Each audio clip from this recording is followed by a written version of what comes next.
Bom dia pessoal, tudo bem? Eu sou o Bernardo, sou piloto de avião e professor, e hoje eu vou mostrar para vocês como preencher um plano de voo completo.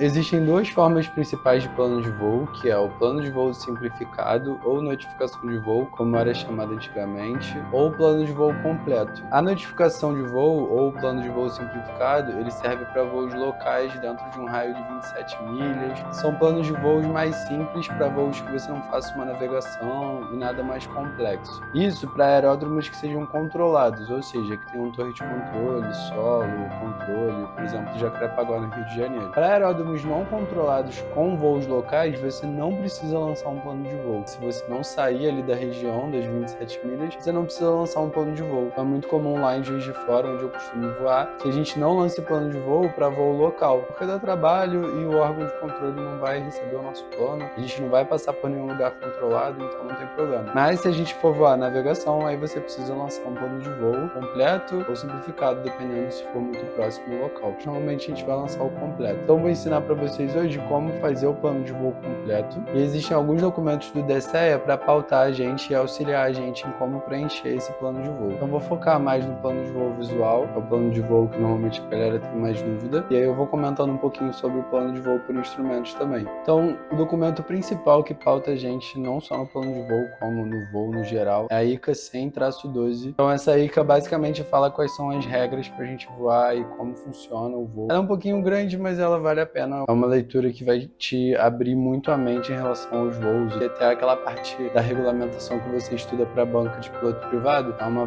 hora que você vê aquilo lá, meio que na prática ali, já pensando no voo real. E também um documento que aí já é um manual falando como a gente vai preencher tudo, é a MCA 100-11, que é também um manual sobre o preenchimento do formulário de plano de voo completo. E no site do DCEA também tem um formulário padrão que é o IAPV 100-20. Também vou deixar tudo na descrição. E aí é o documento que eu vou me basear aqui para a gente começar a preencher e aprender como preenche. Então no início do plano de voo, vamos lendo ele de cima até embaixo, a gente tem essa parte cinza que tem escrito prioridade, destinatário, hora de apresentação, remetente, e é uma parte em cinza mais escuro. Essa parte a gente não escreve nada, isso é para o controlador de voo que vai pegar o seu voo e para ele escrever todas as informações que vão ser passadas para outros controladores. O seu plano de voo normalmente ele não vai só para um controlador, ele vai para a rede de controladores. Se eu for voar para Jacarepaguá, vai ter que passar pelo controle Rio, pela Torre Jacaré, pelo solo Jacaré e dependendo do voo vai passar por muito mais gente. Essa parte cinza a gente deixa. A gente começa a preencher a partir do campo 7, que está escrito ali identificação da aeronave. Ele tem 8 espaços para a gente colocar a identificação da aeronave. Se passar disso, aí tem como fazer um adendo no campo de remarques lá no campo 18, lá embaixo. Então aqui você vai botar a matrícula da aeronave, então seja tipo um Papa Romeo Alfa Eco Sierra, Papa Romeo Hotel November Alfa. Se você for de uma linha aérea, aí você já pode colocar o nome da linha aérea e o número do voo. Então Gol 1234. E se você for da Força Aérea, você coloca FAB 003, Gordo 003. Aqui que você coloca a identificação da aeronave. E se você quiser ser chamado de uma forma diferente também lá no campo 18, que é um campo bem extenso, você pode colocar a forma como você quer ser chamado na fonia. No campo 8, a gente tem as regras de voo e existem 4 regras de voo, sendo as duas mais famosas: regra de voo visual, regra de voo por instrumentos e as regras de voos compostas, que são as regras de voo Yankee e as regras de voo Zulu. A Yankee lembra que o Y lembra um pouco o I, então o voo começa com instrumentos e depois ele vira visual. E a Zulu é o contrário, o voo começa visual e depois ele vira por instrumentos. Por exemplo, eu quero começar o meu voo visual, ir para instrumentos e depois voltar para visual quando eu for pousar. Eu posso fazer isso? Pode. Parece que não tem um designativo para isso, né, sendo Zulu ou Yankee, mas na verdade você vai usar o Zulu. A informação que a gente coloca no campo de regras de voo é a informação do que a gente está começando a fazer até onde a gente vai. Depois a gente pode colocar no campo rota se você vai mudar para visual de novo, vai mudar para instrumentos, mudar para visual, enfim. O que você vai fazer, você coloca no campo rota. Você indica pelo menos o início do seu voo. Você vai partir visual, depois vai para instrumentos, depois você pode fazer o que você quiser, pode mudar para visual de novo, pode mudar para instrumentos. Depois a gente tem no campo, seguindo o campo 8, depois a gente tem o tipo de voo. E aí o tipo de voo não é a regra de voo, o tipo de voo significa a aviação que você está incluso ali. Pode ser transporte aéreo regular, não regular, aviação geral, aviação militar, ou algum que não se enquadre nisso. Então tipos de voo são basicamente esses os tipos. Pra gente que voa em aeroclube, a gente vai botar sempre o G da aviação geral. Mas se você for voar no simulador e for voar um Gol, alguma coisa assim, aí você vai usar o S, que é de aviação regular. Então, descendo pro campo 9, a primeira informação que a gente tem é sobre o número que está escrito. Isso tem a ver com o número de aeronaves. E esse campo você só vai preencher quando você for voar em formação. Então, se você for voar com mais, sei lá, 3, 4 amigos e vocês forem voar junto, um do lado do outro, aí você coloca o número de aeronaves. E basicamente isso vai se comportar, vocês 4 juntos ali, vai se comportar como uma aeronave só. Então as informações que o controle vai passar são sempre uma aeronave. Esse campo a gente normalmente não preenche. Depois você vai preencher o tipo de aeronave de acordo com o que está no manual da aeronave. Então, por exemplo, o Cessna 152 a gente escreve Charlie 152. O Boeing 737 você escreve Bravo 737. A 320 você bota Alpha 320. A 320 Neo você já bota Alpha 20 November. Cada aeronave tem um designativo, que são 4 caracteres. E se não houver um designador para a aeronave que você está voando, você bota 4 Zs. Então Zulu, Zulu, Zulu, Zulu. E esse Z vai se repetir bastante, porque é uma forma de você falar que você vai escrever aquilo ali depois, ou enfim, ou que não tem essa informação. Esse Z 4 vezes aí a gente vai usar bastante no plano de voo quando a gente estiver fazendo algumas coisas que não tenham especificações. Só que quando você escreve Zulu, Zulu, Zulu, Zulu, esses 4 Zs no campo de tipo de aeronave, você precisa especificar lá embaixo no campo de observações também. Qualquer aeronave, escreve o nome dela e tudo mais. Depois a gente tem a categoria de esteira de turbulência. A esteira de turbulência diz sobre como a aeronave mexe a atmosfera quando ela passa e como isso vai impactar nas aeronaves que estão atrás dessa aeronave. Então tem as aeronaves leves ou light, que a gente representa pelo L, aeronaves com até 7 toneladas ou menos, são aviões pequenos, normalmente vão entrar aí no leve. Na categoria média ou medium, são as aeronaves entre 7 toneladas e 136 toneladas. Essas são as categorias do Boeing 737, do Airbus A320, aeronaves médias. Depois a gente tem a Heavy, ou as aeronaves pesadas, que a gente representa com H. São aeronaves com mais de 136 toneladas. E quando você for chamar o controlador, você precisa falar Heavy. Então, por exemplo, American Airlines 123 Heavy, que aí ele vai saber que você, né, é pesadão e vai influenciar ali no tráfego local. E existe ainda uma designação que é o J ou Jumbo ou Super, que é para 380, basicamente, aeronaves super ultra pesadas. E existe até um documento 8643 da OACI para especificar essas aeronaves. Essas aí são a parte. Você vai usar mesmo o L, o M ou o H. Depois a gente tem a parte de equipamento e do transponder. Esse eu vou colocar o quadro para vocês verem, porque tem bastante informação. Mas basicamente diz sobre quais equipamentos embarcados você tem ali na aeronave, para que o controlador consiga te passar os melhores procedimentos baseado no que você tem no avião. Então, se você tiver num Charlie 152, num Cessninha, e você não tiver RNAV, o controlador te passar uma chegada ou uma saída RNAV no instrumento, você não vai conseguir fazer, e aí vocês vão ficar conversando na fonia lá, que tipo, não tem RNAV, não sei o quê. Então, essa informação é bastante útil para o controlador, para ele saber o que você tem ali na aeronave e se você consegue fazer os procedimentos ILS, RNAV. Os mais comuns são esses que eu tô falando para vocês: RNAV, rádio VHF, GPS, outros para cruzar o Atlântico, CPDLC, que são poucas coisas que a gente vai colocar quando a gente estiver voando aviões pequenos. E logo após a barrinha que aparece ali, a gente vai colocar uma letra que significa o tipo de transponder que você tem embarcado. Então, se é o transponder modo Charlie, transponder modo Alpha. Também tem um quadro para especificar. São detalhes bem sutis, mas alguns transponders eles não vão passar para o controlador a altitude ou a velocidade ou algumas informações pertinentes que ele precisa. E ele precisa saber disso, porque dependendo do lugar que você for voar, ele precisa dessas informações de altitude e velocidade. Mas o mais comum que a gente vai usar de transponder vai ser o Alpha e o Charlie. No campo 13, a gente especifica o aeródromo de partida pela designação da ICAO. Então, Sierra Bravo Echo Golf, Sierra Bravo Juliette Fox, Sierra Bravo Romeo Juliette, com as letras relativas àquele aeródromo que a gente vai partir. gente. Essa informação você pode achar no AS Web. Eu vou muito de Juiz de Fora, então lá a gente sempre coloca Serra Bravo Juliette Fox, que é o designativo do aeroporto que a gente voa lá. E a hora de partida, essa hora é a hora em relação aos calços fora da aeronave, e lembra sempre que vai ser hora Zulu, não vai ser a hora normal que a gente tem aqui, uma hora local. Essa hora de calços fora é a hora ali que você vai acionar o motor, começar a taxiar e tudo mais. É uma estimativa,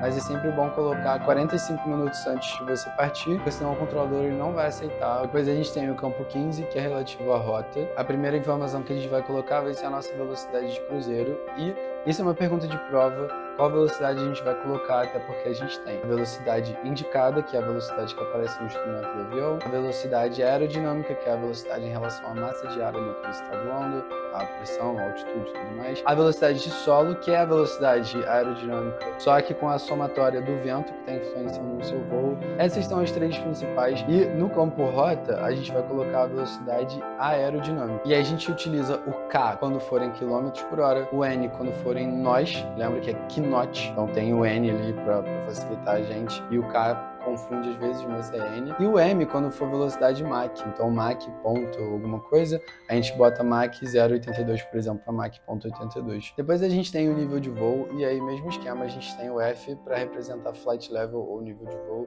e a gente tem o A quando for altura. Essa altura ou nível de voo é definido quando a gente passa a altitude de transição, quando a gente está voando, e essa altitude de transição é representada nas cartas por instrumento, por exemplo, a carta SID ou a carta STAR, e quando não tiver nenhuma publicação por instrumentos, ela é 3.000 pés acima do aeródromo que você está voando. Então, se você for voar acima da altitude de transição, aí você vai representar por nível. Se você for voar abaixo, você coloca altura. E quando a gente fala de flight level, a gente representa com 3 caracteres, e a gente não bota o FL, a gente bota só o F, e aí se eu for voar, por exemplo, 33.000 pés, eu boto F330. Se eu for botar altura, mesma coisa. Se eu for voar, por exemplo, a 4.000 pés, eu vou botar Alfa 040. E sim, fica um quadradinho no final ali sobrando. E uma pergunta comum que pode acontecer é: mas eu vou começar o voo a 8.000 pés, depois eu vou subir para 10 e depois eu vou subir para 12. Então, essa primeira informação de nível que aparece ali é a informação que você vai manter no trecho inicial. Então, se você for manter 8, 10 e 12.000 pés, você vai botar primeiro 8, depois no campo rota você vai especificar em quais pontos você vai subir para 10.000 pés e para 12.000 pés. E tem um detalhe também: quando a gente for voar visual e a gente for voar por corredores, a gente pode representar o campo de altitude como VFR, Visual Flight Rules, né? Que é quando a gente vai em corredores e as altitudes ali variam dependendo de onde você vai voar. Tem corredor que a gente começa no Rio, por exemplo, a gente começa a 6.500 e lá na frente a gente já tá 3.500, voando baixo e tudo mais. E aí, quando você for voar corredores, você já especifica isso, porque o controlador precisa saber que você vai voar ali dentro dos corredores e a altitude vai variar. Só que no campo de observação você precisa escrever se você vai voar na altitude máxima, se você vai voar em alguma determinada altitude dos corredores, ou se você vai voar na altitude mínima dos corredores, enfim. E agora o campo rota, que é um campo bem extenso, dá para falar bastante coisa, mas eu vou falar das informações mais gerais do que aparece aqui. Então aqui a gente pode escrever as aerovias que a gente vai voar, por exemplo, para os 44 ou Whisky 23. Então você coloca as aerovias que você vai voar, pode colocar o ponto inicial da aerovia e o último ponto da aerovia. Isso facilita o controlador na hora de saber qual saída e chegada você vai realizar. Você pode colocar réia quando você for voar por corredores. Então você já representa ali que vai ser corredores e o controlador já sabe o que você vai fazer. Você pode botar DCT quando você for voar direto de um local para outro local. Mas especificamente sobre o plano de voo visual, o que normalmente a gente vai colocar? Por exemplo, um voo de Juiz de Fora que eu faço bastante. A gente voa direto, ou seja, DCT até a primeira posição dos corredores do Rio de Janeiro. Normalmente a gente entra pela posição preto. Então eu coloco as coordenadas da posição preto que aparece na EC 2021 do Rio, ou no Nexatlas você tem a informação das coordenadas. Então eu coloco lá DCT, as coordenadas da posição preto, significando que eu vou me manter dentro dos corredores visuais do Rio de Janeiro, e coloco as coordenadas da posição de saída dos corredores. Então ele sabe que eu vou voar até preto direto, depois vou me manter nos corredores e vou sair pela posição pontal, por exemplo. E no campo de observações a gente coloca também quais corredores a gente vai sair, porque cada corredor tem um nome. Então, corredor Alfa, corredor Bravo, corredor Delta. Então, no Rio a gente voa muito ali pelo corredor Foxtrot, pelo corredor Charlie. E as coordenadas não precisam ser com 6 ou 7 dígitos, igual são elas na vida real. A gente bota só os 4 primeiros dígitos.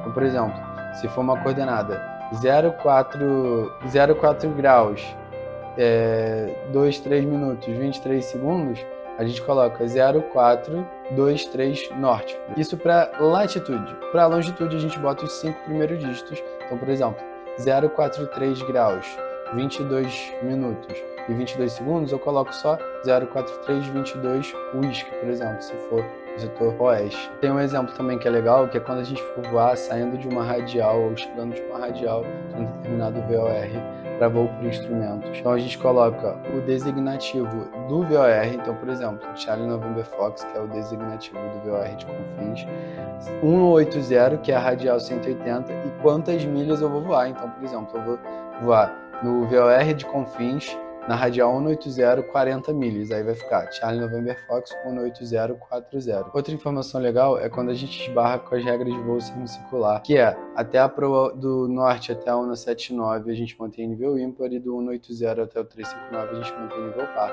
Vai ter voo que você vai fazer meio que passando pelas duas proas, e quando isso acontecer, você precisa especificar em cada fixo que você for mudar de velocidade e altitude. Como a velocidade aerodinâmica tem a ver com a altitude, então naturalmente ela vai mudar também pelo menos 2 nós, dependendo da altitude. Vou botar um exemplo que a gente muda a altitude, e aí você precisa escrever igual você escreve lá na parte de cima, na velocidade primeiro, depois no nível de voo. Então você bota a barra no fixo que você for mudar a altitude e velocidade, barra, November, tananã, velocidade, depois Fox, tananã, que é a altitude que você vai mudar. Campo 16 é aeródromo de destino, mesmo esquema do aeródromo de partida, são as 4 letras que a ICAO determina. Depois a gente tem a EET, que é o tempo estimado total de voo, que é o tempo que você vai usar quando você decola até quando você pousa. Depois a gente tem o aeródromo de alternativa. Basicamente é um aeródromo que, caso dê problema no aeródromo de destino que você está indo, seja uma aeronave que pousou e interditou o aeródromo, o tempo fechou,